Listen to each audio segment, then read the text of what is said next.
Perkenalkan, nama saya Nikade Arpustadewi, nomor absen 19. Di sini saya akan menjelaskan tentang pengertian seni grafik.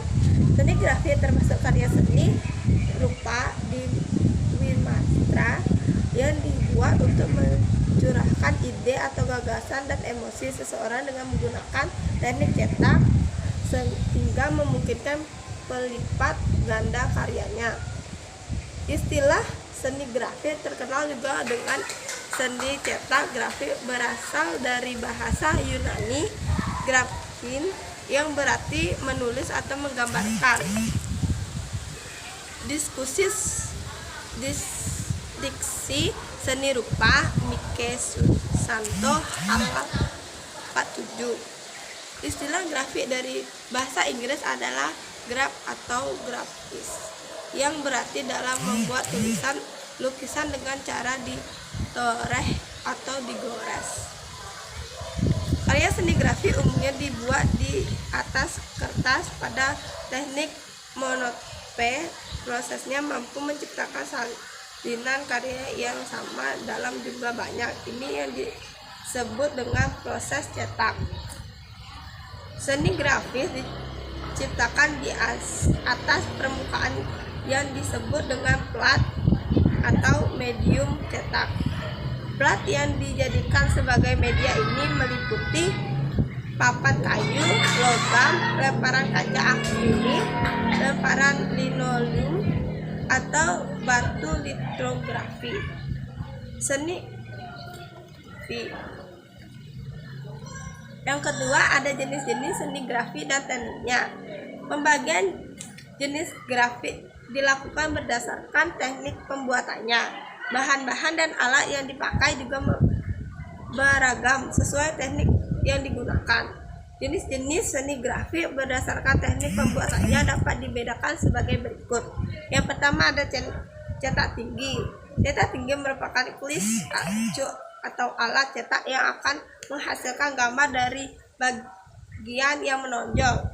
Apabila alat cetak diales dengan tinta berbagi yang menonjol, itu akan menerima tinta. Jika klis atau alat cetak itu diperlatkan pada kertas kemudian diangkat, maka tampaklah gambar pada kertas. Yang kedua ada cetak dalam. Cetak dalam adalah seni cetak yang menggunakan clips. Bagian dalam menyerap tinta dan akan membekas pada kertas. Jenis-jenis cetak dalam antara lain adalah atsa, mezzolit, deopit, dan lain sebagainya. Cetak datar.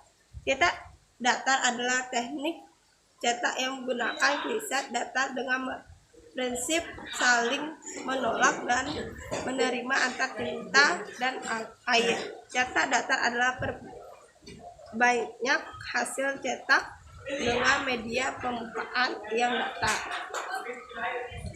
Teknik ini ditemukan pada abad ke-16 di Eropa. Yang keempat ada cetak saring.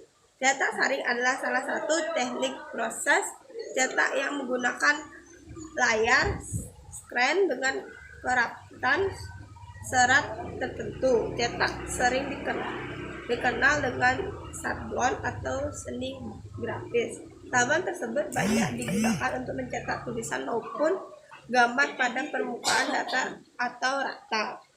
Misalnya untuk mencetak tulisan atau gambar pada kertas, kaos, kain.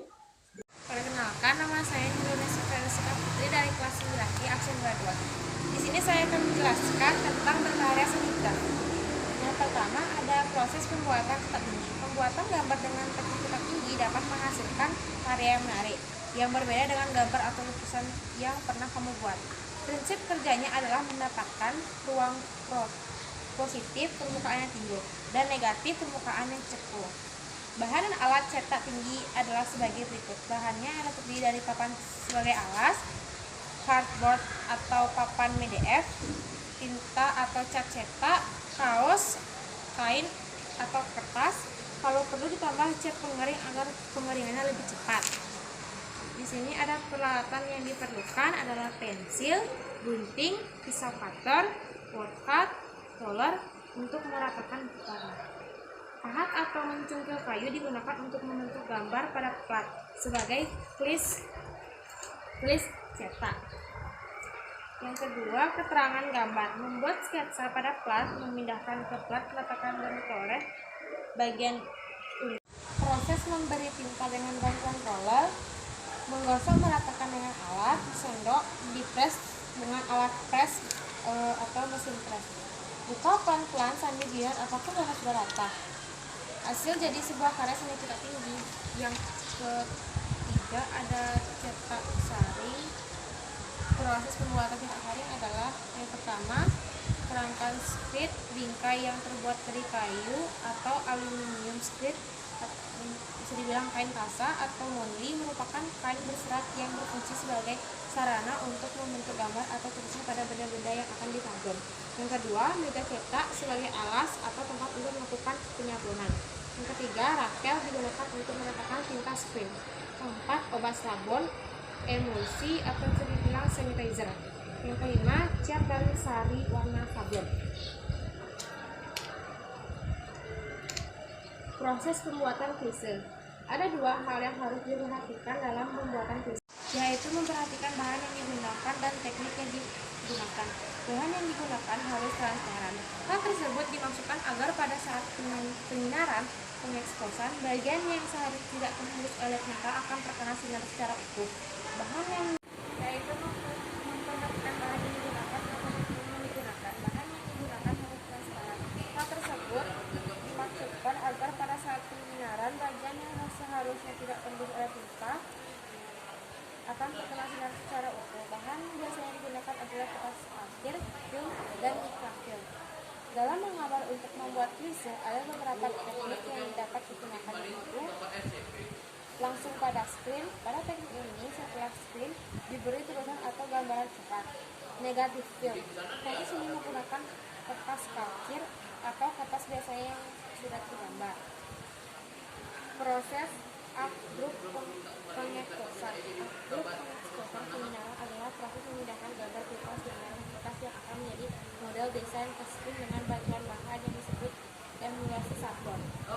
Lap pisah meliputi proses pencampuran emulasi dengan sensitizer obat up-group siap pakai yang mengoleskan ke screen dengan menggunakan alat yang disebut dengan header.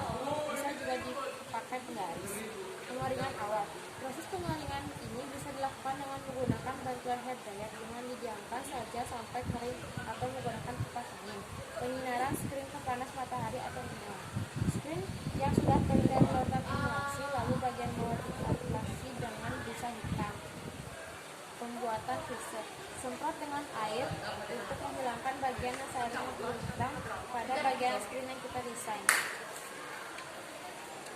Pengeringan. Proses ini bisa dengan air dryer atau dengan panas matahari. Proses mencetak. Screen kering yang sudah